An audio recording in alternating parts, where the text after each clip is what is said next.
নমস্কাৰ প্ৰিয় দৰ্শক বিৰতিৰ পিছত সকলোকে স্বাগতম জনাইছো দ্বিতীয়টো খণ্ডত উপনীত হৈছো আমি কথা পাতি আছিলো পেপাৰ লিকৰ পেপাৰ ফাদিল হোৱা সাধাৰণ বিজ্ঞানৰ পেপাৰ ফাদিল হোৱাৰ কাৰণে আজি দশম শ্ৰেণীৰ যি সেবা অনুষ্ঠিত কৰা পৰীক্ষা সেই পৰীক্ষা বাতিল কৰিবলগীয়া হ'ল কিন্তু ডাঙৰ প্ৰশ্ন কিয় পেপাৰ ফাদিল হ'ল সেবাই কিয় এক ফুল প্ৰুফ প্ৰক্ৰিয়াৰ যোগেদি পৰীক্ষাটো অনুষ্ঠিত কৰিব নোৱাৰে শান্তিকাম হাজৰিকা সেবাৰ পূৰ্বৰ অধ্যক্ষ তেওঁ কেতবোৰ অভিযোগ উত্থাপন কৰিছে যি সংস্কাৰৰ কাৰণে যি কেইখন কমিটি গঠন কৰা হৈছিল সেই কমিটিখনে নিজৰ কাম ভালকৈ কৰা নাছিল বুলি তেওঁ অভিযোগ উত্থাপন কৰিছে আৰু বিশেষকৈ বহু অভিযোগ উত্থাপন কৰিছে নম্বৰ বঢ়াবলৈ কাৰোবাক লেটাৰ মাৰ্কছ দিবলৈ 20000 টকা ইত্যাদি উৎকুচ দিয়া হয় সেবাৰ কাৰ্যালয়ত বা স্কুলৰ ৰেজিষ্ট্ৰেচনৰ কাৰণে সেবাৰ কাৰ্যালয়ৰ বিভিন্ন মহলৰ বিভিন্ন লেয়াৰত তেওঁলোকে ঘুষ লয় ইত্যাদি কেতবোৰ চাঞ্চল্যকৰ অভিযোগ তেওঁ উত্থাপন কৰিছে কিন্তু আজিৰ মূল বিষয়টো হৈছে সেবাই কিয় পৰীক্ষাটো ভালকৈ পাতিব নোৱাৰে সিবিএসই বা অন্যান্য বোৰ্ডসমূহে যদি ভাল যিসমূহ প্ৰক্ৰিয়াৰ যোগেদি পৰীক্ষা পাতে সেইসমূহ আমি অনুকৰণ কিয় নকৰো বহুকেইটা প্ৰশ্ন উত্থাপন হৈছে আমাৰ সৈতে সংযুক্ত হৈ আছে অশোক গাংগুলী লক্ষ্ণৌৰ পৰা সিবিএসইৰ ফৰ্মাৰ চেয়াৰমেন প্ৰাক্তন অধ্যক্ষ তেওঁ কেতবোৰ পৰামৰ্শ দিছে যিবোৰ পৰামৰ্শ আমি এডপ্ট কৰিব পাৰো ডক্টৰ কলিতা আপোনাৰ ওচৰলৈ আহিম কি ক'ব আপুনি এই পৰামৰ্শসমূহ আমি এডপ্ট কৰিব লাগে বা হাই টাইম আৰু বা যি নতুন প্ৰযুক্তি সেই প্ৰযুক্তিৰ লগত সেবা খাপ খোৱা নাই নেকি নে সেবা জড়িত অসমীয়াত এটা মানে ফকৰা যোজনা আছে যে বৰষুণ গলে জাপি লোৱা দৰে ব্যৱস্থাটো হৈছে আচলতে যিটো অৱস্থা আজি হৈছে এই অৱস্থাটো কিন্তু আজি হঠাতে হোৱা ঘটনা নহয় বিগত বছৰবোৰত আমি বিশেষকৈ সেবা আৰু কাউন্সিলে পতা পৰীক্ষাবোৰত এনেকুৱা ধৰণৰ কথা প্ৰায় শুনি আছো আনকি এনেকুৱা হৈছে যে এখন নামজাতা স্কুলত আনকি ৱালতো প্ৰশ্ন কাকত আগতেই লিখা এটা কথা 2012 চনত গৰুৱে খাইছিলে প্ৰশ্ন উত্তৰ কাকত সেইটো হয় গোৱালপাৰাৰ এটা কেন্দ্ৰ মোক এটা কথা কওক শিক্ষামন্ত্ৰী গৰাকী ভূমিকা কি হ'ব লাগে তেওঁ যদি বিচাৰে সংস্কাৰ আনিব এই ক্ষেত্ৰত মই ৰাজনৈতিকভাৱে কথাখিনি ক'বলৈ নাযাওঁ যেহেতু মই শিক্ষাৰ লগত জড়িত গতিকে শৈক্ষিক দিশৰ পৰা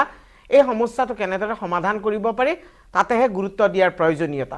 এটা কথা হয় যে প্ৰতি বছৰে যেহেতু একেখিনি কথাই আমি বাৰে বাৰে পাই আছো এটা কথা খাটাং যে এই অনুষ্ঠানবোৰে যি ধৰণে এই ব্যৱস্থাটো গুৰুত্ব দিব লাগিছিল সেই ধৰণে গুৰুত্ব দিয়া নাই গাংগুলী ছাৰে অলপ আগতে ঠিকেই কৈছে যে আমি 21 শতিকাৰ পৰীক্ষা এটা 20 শতিকাৰ মাইণ্ডছেটেৰে আমি অনুষ্ঠিত কৰিব নোৱাৰো বা কৰিলেও এনেকুৱা ধৰণৰ ভুল হ'বই আপুনি অলপ আগতে কৈছে যে শান্তিকাম হাজৰিকা দেৱে কৰা মানে অধ্যক্ষতাত কমিটিৰ কথা কোৱা হৈছে এই কমিটিবোৰে যি পৰামৰ্শ দিছে সেইবোৰ হয়তো সহজভাৱে মানে গুৰুতৰভাৱে লোৱা হোৱা নাই জাস্ট কমিটি এখন হয় পৰামৰ্শ দিয়ে ঠিক তেনেকে হয়তো সেবা বা কাউন্সিলে এই ব্যৱস্থাবোৰ কৰিছে আমি এতিয়া হয় আজি যেতিয়া ঘটনাটো হ'ল আমি বহুতখিনি কথা ক'ব পাৰিম কিন্তু এটা কথা পাৰ্থ যে আমি এই যি শিক্ষাৰ জীৱনৰ পাতনিতে এই শিক্ষাৰ্থীসকলৰ মনত যি তাৰ মানে দুৰ্নীতিগ্ৰস্ততা বা নৈতিক স্খলনৰ যি প্ৰতিচ্ছবি আমি সমাজ ব্যৱস্থাটো দাঙি ধৰিছো তাৰ কিন্তু ফল সমাজখনে পৰৱৰ্তী 30-40 বছৰলৈকে ভুগিব লাগে পিছলে ভুগিব লাগিব আপুনি নিজে মন কৰক এয়া কেৱল এখন প্ৰশ্ন কাকত এটা কেন্দ্ৰৰ পৰা বা কোনোবা এজন মানুহৰ পৰা উলাই লিক হৈ যোৱা এই ঘটনা নহয় এই ঘটনাই আমাৰ প্ৰায় 3-4 লাখ ছাত্ৰ ছাত্ৰীৰ মনত যি ধৰণৰ শংকাই তাৰ উপৰি যিটো নৈতিক স্খলনৰ উদাহৰণ দাঙি ধৰিলে ইয়ে কিন্তু আমাৰ ৰাজ্যখনৰ বাবে এটা বহুত ভয়াবহ কথা এই ক্ষেত্ৰত আহো ৰাজনৈতিক সংমিশ্ৰণটো যেতিয়া আমি কম যে আমি অসমক ভাৰতৰ এখন পঞ্চম ৰাজ্য শ্ৰেষ্ঠ ৰাজ্য কৰিবলৈ বিচাৰিছো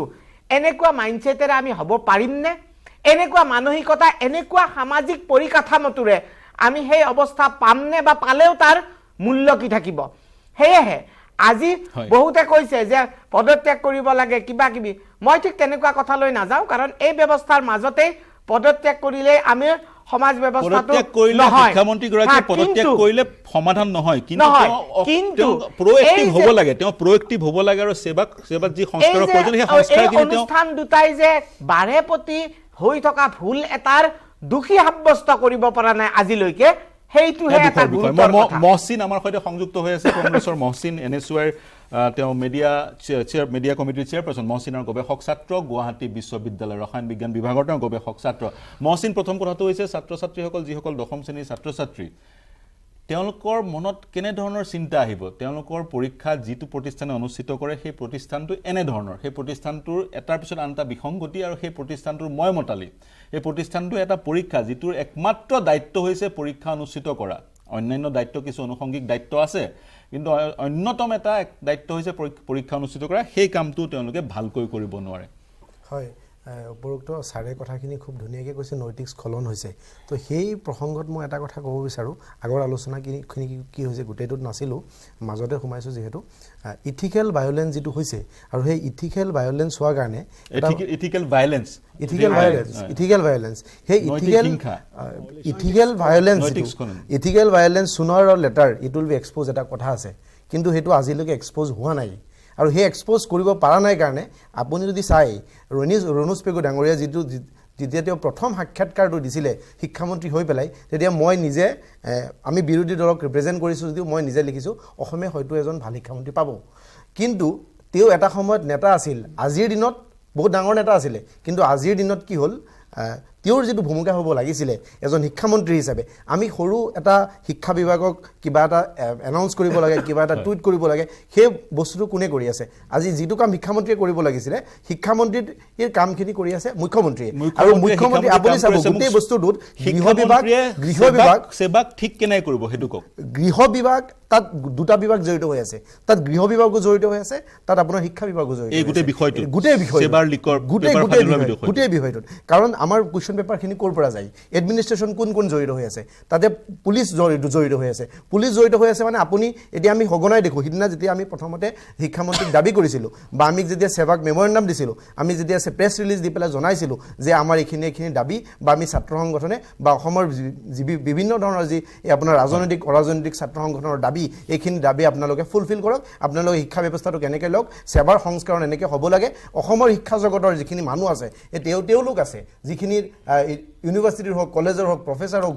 বুদ্ধিজীৱী মহল গোটেই মানুহখিনি মোৰ কথাটো হৈছে সংস্কাৰ সেৱাৰ কেনেকৈ হ'ব এই মুহূৰ্তত সেইটোৱে ডাঙৰ প্ৰশ্ন মুখ্যমন্ত্ৰীৰ ভূমিকা কি সংস্কাৰ সেৱাৰ কথাখিনি আমি তেওঁক যেতিয়া আমি গোটেই মেমৰেণ্ডাম আকাৰ দাবী আকাৰ জনাইছিলোঁ তেওঁলোকে আমাৰ ওপৰত হাঁহিছিলে যে আজি কোনো ধৰণৰ এনেকুৱা অভিযোগ নাই কিন্তু এই মুহূৰ্তত মই আহোঁ থাকিলে NB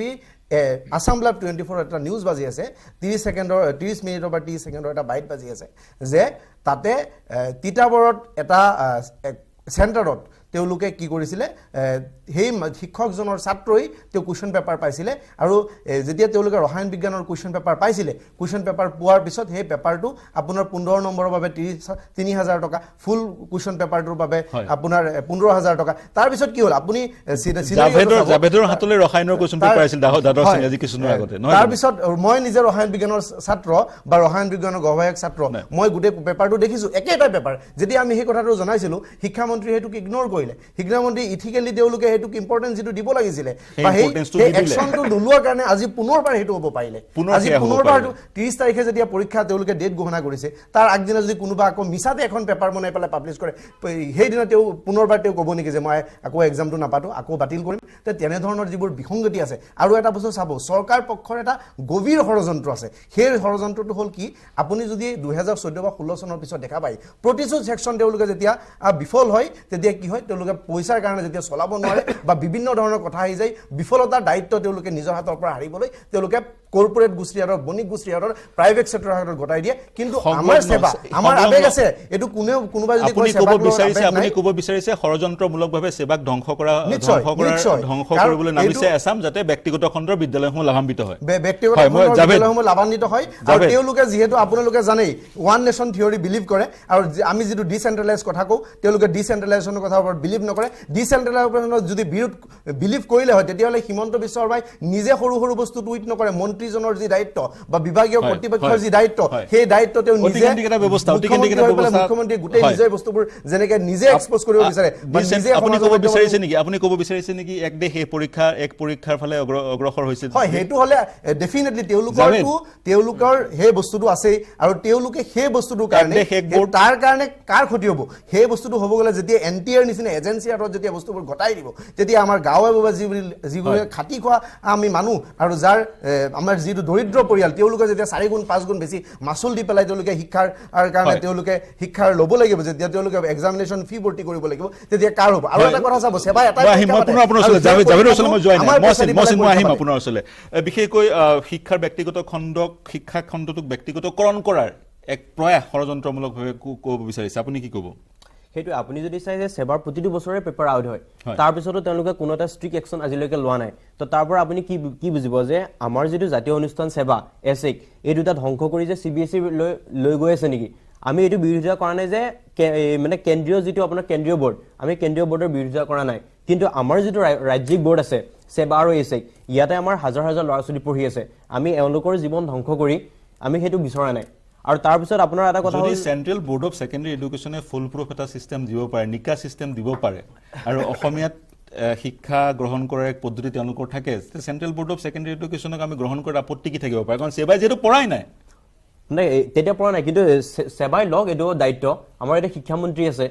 হিমন্ত বিশ্ব শৰ্মা আছে যে অসমত যদি কিবা এটা নাই পঢ়া বুলি কক নাই পৰা নাই ইহঁতে সেবাই নাই পৰা যদি অসমত কিবা এটা ভাল কাম এটা হয় হিমন্ত বিশ্ব ডাইৰেক্ট টুইট কৰে তেওঁ যদি ভাল কামৰ ক্ৰেডিটটো ল'ব পাৰে আজি বেয়া কামত এটো ক্ৰেডিট লওক তেওঁ আজি আহি কক যে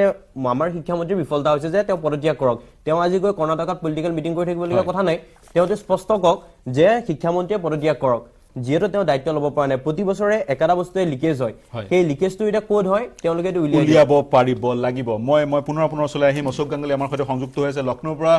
Mr. Ganguly, I am coming back to you again. Yeah. Can you hear me? Yes, so this could be my last question to you probably. Okay. The board should be comprised of academicians as well as competent administrative officers. Over here we are seeing people are demanding the board should be headed by a renowned academician. But there also a theory which is coming up is a board should be headed by comprised of academicians and administration because when you conduct an examination and you need to take some tough decisions in regard to administering some steps so it needs to be what do you think the board needs to be comprised of academicians as well as administrators Before I answer this question I must add one more important thing the entire issue is academic and we need to handle the issues academically and use of technology as and where necessary. The board is an academic body. The board is an education body. And it must be handled by academician alone. And not by, you cannot change the board as a directorate of education or as a government department. The board must be an autonomous body and the entire decision must be taken by the boards itself and board must be headed by academician of repute. Of course, that academician, in my days, I was surrounded by good academicians and we have taken a very path-breaking changes in the system. So I think it is a futile to discuss that whether it should be headed by bureaucrat or it should be headed by academician or it is headed by mix of both. That will create much more confusion and conflict. So instead of making a body of conflict, let it be a homogeneous body and let a board must be headed by the academician. Of course, academicians of repute and who are also good administrator also. That is number 2. And number 3rd, I must add, as it is an academic issues, we need to use the technology as and where necessary. I know some of the state boards which are using the technology in the board's examination. I am taking the example of UP where they are using the technology. They can see each and every center how the examination is being conducted at any point of time. So we have to use the technology in a better way. We have to raise our competence. The only problem is that we do not want to change ourselves. If we do not change ourselves and we are conducting examinations with our mindset which are 1 century ago, I think we will not be in a position to handle the situation properly and the situation will come and again. So it is a good time that we learnt a lesson and we must conduct this general science examination on 30th of March with a plan B in place. Let us start a small things and this general science examination on 30th of March must be conducted with a plan B in place. We can start with a small step, we will be definitely successful and we can then replicate this in the next year's board examination.